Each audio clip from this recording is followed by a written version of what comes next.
Hi, my name is Isabel, and here I present my personal learning environment. This is the set of tools I make use of for acceding to specific information and creating my own resources. Through this illustration, you can appreciate the connections in between my main apps. Let's start with the ones I use for searching for information and getting some inspiration. Of course, my main resource is Google, where I can find diverse articles and research from several disciplines, which are essential for the subsequent creation of activities.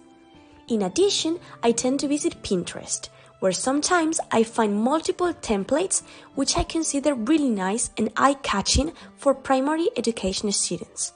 Moreover, I make use of my personal accounts of Instagram and Twitter, which in fact are very enriching for me, as some teachers share their daily life experiences in a primary class and give some advice for future teachers.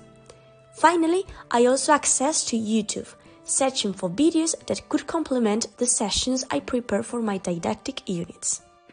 Following with the tools I use for organizing myself, the main ones are Google Drive and Google Calendar.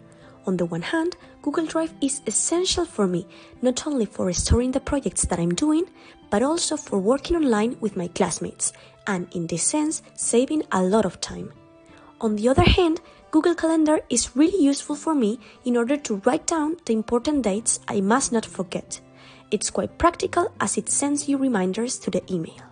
Which are my fundamental tools for creating my resources? Well, these are the most important ones. First of all, Canva. Canva is the main app I use for creating worksheets, flashcards, positive reinforcement stamps for the children, and so on. In addition, of course, that I use Word and PowerPoint for doing my projects. Also, I have created my personal account in Kahoot and Mentimeter, as they are apps really easy to use and which students love. It's a great way of introducing gamification and promoting the digital competence while learning contents from the subject in particular. Finally, for creating interactive and attractive slides, I tend to use Genially and Google Slides. Regarding the tools I make use of for keeping in contact with my teachers and classmates, mainly they are my emails, these are Gmail and Outlook, then Skype and Teams for doing video calls, and finally, of course, WhatsApp for keeping me up to date. Let's end up this video talking about the sites where I publish my works. The truth is that I don't tend to publish my projects. However, I can mention the webpage of the University of Oviedo, where I submit my works through the virtual campus, as well as Teams, which was fundamental for us, especially during the pandemic. And this is all. Thank you for listening, and I hope this video to be useful for discovering new resources. Bye!